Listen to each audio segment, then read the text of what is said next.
को विदित है कि पूर्व मंत्री पूर्व सांसद स्मृति ईरानी का मामला खारिज हो गया। क्यों? वो सांसद रहती है। दोस्तों, एक बात बहुत स्पष्ट बता दें हम आपको, कहावत कही है, जैसी करनी वैसी करनी, जैसा बोगे वैसा काटो। मैं क्यों कह रहा हूँ, उसके पीछे कारण है। सबसे पहले मैं बात करूंगा 2014 से। 2014 में माननीय मोदी जी, भारतीय जनता पार्टी द्वारा नाम डिक्लेयर किया गया, उनके नेतृत्व में चुनाव लड़ा जा रहा था। माननीय मोदी जी की जो मुझे खबरों से मिला है, जो जानकारी मिली है, उनकी एक नेचर है कि अपने साथ में जो सामने होते हैं, जितने भी लोग होते हैं, उनको किनारे करके चलते हैं। किनारे करने के बाद एक छत्र राज्य करने की उनकी जो मंशा रहती है, वही उन्होंने चुनाव जीतने के बाद दिखाना शुरू कर दिया। ये कांग्रेस पार्टी कैसी थी देश में, जो राष्ट्रीय पार्टी है, उसका देश में बोलबाला था। 10 साल उसकी इससे पहले सरकार 2014 तक सरकार रही उसकी। उन्होंने टारगेट किया गांधी परिवार। गांधी परिवार को टारगेट करने में उन्होंने सबसे पहले सोनिया गांधी को टारगेट किया। तमाम कोई जरूर बातें उनके लिए कही। राहुल गांधी चूँकि सांसद बन गए थे, लेकिन उनका कोई पॉलिटिक्स में मुद्दा इंटरेस्ट नहीं था। 2014 से लेकर 2024 तक या 2019 तक कह सकते हैं, तो उनका पूरा नहीं जागा कि मुझे भी राष्ट्रीय स्तर की राजनीति करनी चाहिए। अपनी अपनी भावनाएं होती हैं, अपना अपना का मन होता है, इच्छा होती है, उस हिसाब से उन्होंने किया। 2019 का चुनाव भी हार गए कांग्रेस पार्टी की। बड़ी स्थिति खराब थी, 44 सीटें पहले आई, 52 सीटें फिर आई।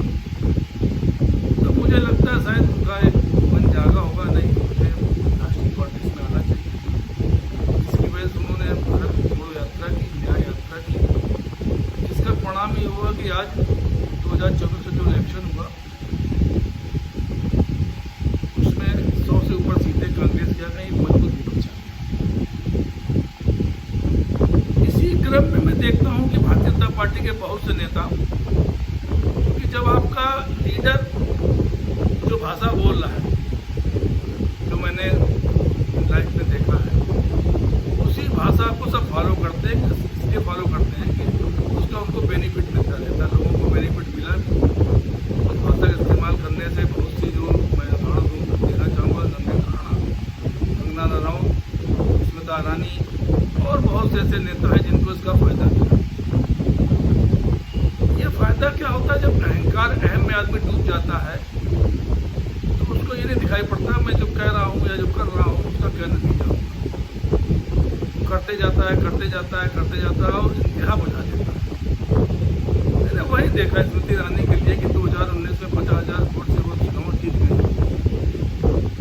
लेकिन पिछले 5 सालों में जो उनका जो रवैया रहा, संसद भवन में भी माननीय सोनिया गांधी के खिलाफ भी और माननीय राहुल गांधी के खिलाफ, तो ऐसा रवैया था कि अगर रात 12 बजे उनको मालूम चल जाए राहुल का नाम कानून पड़े तो उसी समय चिल्लाना शुरू कर देती थी। वो इस तरह का रवैया उनका रहा। अनलगढ़ बोलना, अनलगढ़ बयानबाजी करना।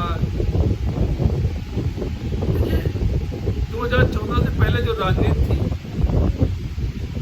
इन सब चीज़ों को कोई स्थान नहीं था। एक दूसरे में प्रेम था, पक्ष विपक्ष में प्रेम था, नेताओं में प्रेम था, आपस में बैठते थे, आपस में कार्य करते थे और जो देश की जो उन्नति, खुशहाली, उसके लिए चर्चाएं करते थे। लेकिन 2014 के बाद मैं देख रहा हूँ विपक्ष को खत्म करने की पूरी रणनीति बनाई गई। पूर्व राष्ट्रीय अध्यक्ष जो थे माननीय JP नड्डा जी, उन्होंने यहाँ तक कह दिया कि साहब छोटी पार्टियों को खत्म हो जाना चाहिए, छोटी पार्टियाँ नहीं रहना चाहिए।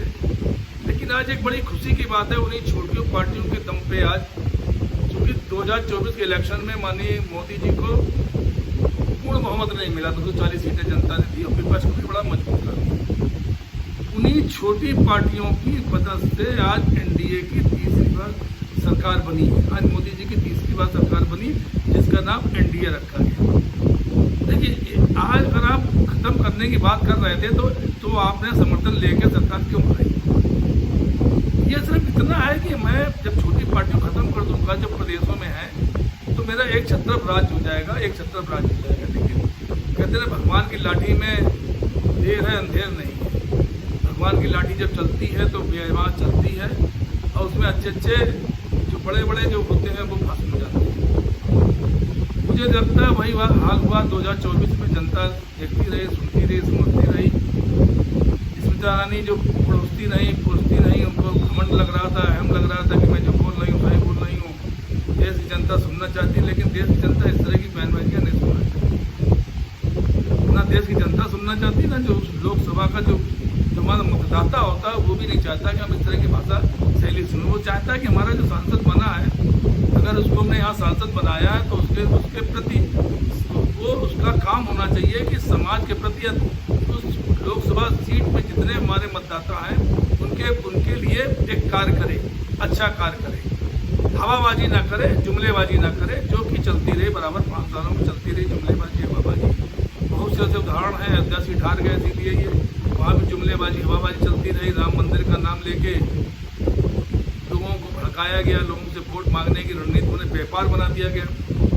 भगवान राम जो हमारे जिनका आस्था के विषय हैं, जो हमारे विश्वास हैं, जो हमारे वो हैं, उनको बना दिया गया वोट बैंक का राज्य, वोट बैंक बना दी गई। लेकिन देखिए भगवान श्री राम का लाठी चली, और जो लाठी में जो आवाज़ भी नहीं थी, कितने क्या कांड हो गए, क्या चीज़ें हो गई, वो जनता देख रही है। अयोध्या सीट, फैजाबाद सीट तक आ गई।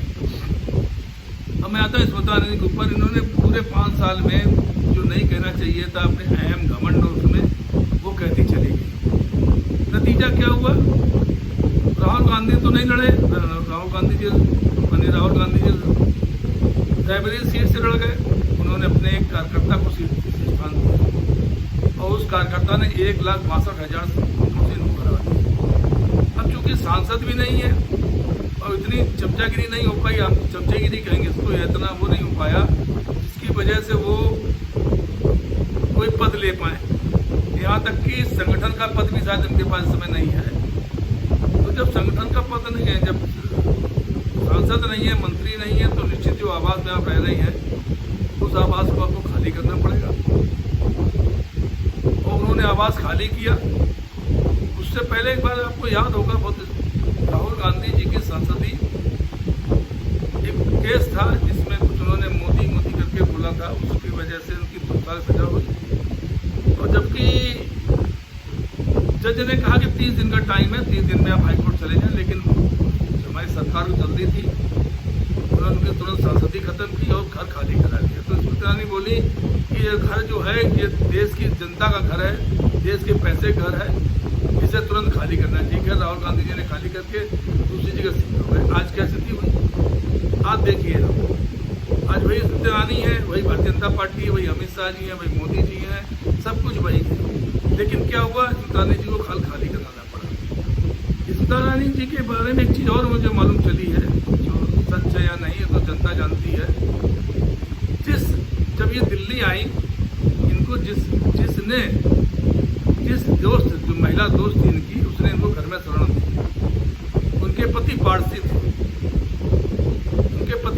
थे, उनके साथ पता नहीं क्या हुआ, उससे शादी कर ली और वो महिला बेचारी जो है बेकार हो गई, उसको किनारे कर दिया गया। अब मैं एक बात पूछना चाहता हूँ देश से कि पारसी से शादी की मानी स्मृति ईरानी ने, तो वो ब्राह्मण है। वही इंदिरा गांधी ने शादी की थी पारसी से, तो मुसलमान हो गई। ये जो नैरेटिव जो फैलाया जाता है देश में, इस तरह का नैरेटिव फैलाया जाता है देश में, ये कहाँ उचित है? इंदिरा गांधी ने पारसी शादी की थी। अगर स्मृति ईरानी हिंदू है तो क्या इंदिरा गांधी मुसलमान हो गई? नहीं, पारसी मुसलमान नहीं होते, निश्चित बात है। लेकिन नैरेटिव फैलाया जाता था, क्यों? इस कांग्रेस पार्टी अब खत्म हो जाए, लेकिन खत्म नहीं कर पाई। देखिए बहुत बड़ी बात है, भगवान ने अपने हाथ में कुछ शक्तियाँ रखी हैं, शक्तियाँ सब आपको दे दी। आप प्रधानमंत्री हैं, आपको देश की पूरी शक्तियाँ मिली, आप जिसको चाहे जेल में डाल दें, जिसको चाहे उठा लें, जिसको चाहे कर लें। लेकिन इसमें एक बात जरूर है, भगवान अगर चाहेगा तो तो आप ऐसा कार्य कर पाएंगे, वरना नहीं कर पाएंगे। आप सोचो कि मैं इसका बुरा कर दूं, भला कर दूं, खत्म कर दूं, इसको नहीं कर पाएंगे जब तक ईश्वर की इच्छा नहीं। ये मैंने अपनी लाइफ में, जिंदगी में देखा हुआ है। बहुत से लोग एक दूसरे को देखते नहीं, सब खत्म हो जाए, बर्बाद हो जाए, लेकिन ऐसा नहीं होता है। कांग्रेस पार्टी को आप नहीं खत्म कर पाए। यहाँ तक कि महाराष्ट्र में आपने शिवसेना एनसीपी खत्म करने की कोशिश की। पहले महाराष्ट्र में शिवसेना खत्म किया, चुनाव चिन्ह ले लिया, सब ले लिया। उसके बाद क्या हुआ, उद्धव ठाकरे जी फिर खड़े हो गए, एनसीपी शरद पवार जी खड़े हो गए। तो आपने जो गलत नियत से कार्य किए थे उसका जवाब ईश्वर ने दिया। तो मैं वही कहूँगा जो आज की राजनीति हो रही है। आप सांसद, माननीय सांसद, चाहे राहुल गांधी हो, चाहे कोई हो, सांसद है तो एक दूसरा सांसद या कोई व्यक्ति किसी के बारे में कोई गलत शब्द कहने का हक नहीं रखता है। मैं स्पष्ट बात करता हूँ। इसमें एक उदाहरण मैं देता हूँ कि आप उस बनिए, वैसा बनिए, उस तरह का बन के देखिए, तब आपकी समझ में आएगा कि हम क्या कर रहे हैं, क्या परिस्थितियाँ होती, क्या नहीं होती, कौन किस तरह राजनीति कर रहा है, कौन नहीं कर रहा है, कौन किसकी पार्टी है। हर पार्टी के अपने अपने सिद्धांत है, अपनी अपनी नीतियाँ हैं, उन नीतियों पर आगे बढ़ता है। आप पार्टी जिस पार्टी में है उसकी नीतियाँ दूसरी हैं, आप अपनी नीतियों से चलिए। दूसरा व्यक्ति है वो दूसरी नीतियों से चल रहा है, उसमें आपको कष्ट नहीं होना चाहिए। आप व्यक्ति विशेष या व्यक्ति पे आक्षेप लगाने का आपको हक नहीं है, या उसकी मर्यादा को भंग करने का, या उसके खिलाफ दुष्प्रचार करने का आपको अधिकार नहीं है। मैं फिर कह रहा हूँ, चाहे कोई भी राजनीतिक दल हो या कोई भी पार्टी हो, कोई भी सांसद हो, कोई व्यक्ति हो, कोई प्रवक्ता हो, इस तरह की जो हरकतें प्रवक्ता भी कर रहे हैं डिबेट के माध्यम से, उनको भी चीज़ सोचनी चाहिए कि देश फेमिनिस्ट का नहीं है। देश ये सौहार्द के वातावरण का है। देश हमारा है, सब मिलके चलें। देश की जो संरचना की गई है वो सबके लिए संरचना की गई है। या व्यक्ति को जो अभिव्यक्ति की स्वतंत्रता दी गई है, उस स्वतंत्रता का गलत उपयोग किसी भी राजनीतिक दल के व्यक्ति को नहीं करना चाहिए। आपका व्यक्ति स्वतंत्रता है, आप स्वतंत्र हैं, आप रखिए, लेकिन किसी भी व्यक्ति के, किसी भी सांसद या कोई भी व्यक्ति उसके खिलाफ आपको अनर्गल बयानबाजी नहीं करनी चाहिए। ये हमारा संविधान सिखाता है, हमारी संस्कृति सिखाती है, हमारी परंपराएं सिखाती है। लेकिन भारतीय जनता पार्टी के नेताओं के अंदर, या जो प्रवक्ता हैं इनके, मैं साफ साफ कहूँगा, जो स्पष्ट बोलूँगा, उनके अंदर इस चीज़ों की कमी है।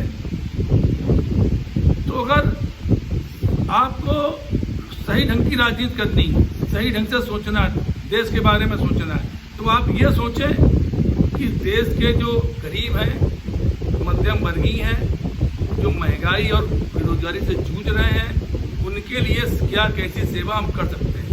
तभी इस देश का कल्याण होगा, इस देश में खुशहाली आएगी। लेकिन इन बयानबाजियों से, जैसे आज चिंताजनक का हाल हुआ है, जनता ने किया, भगवान ने किया, वैसा हाल सभी करना हो जाए आने वाले दिनों में। मैं बिल्कुल इस पर एक बात स्पष्ट कहता हूँ कि इस तरह की बयानबाजी देश में गलत है, नहीं होनी चाहिए। जय श्री राम, जय हिंद, जय भारत।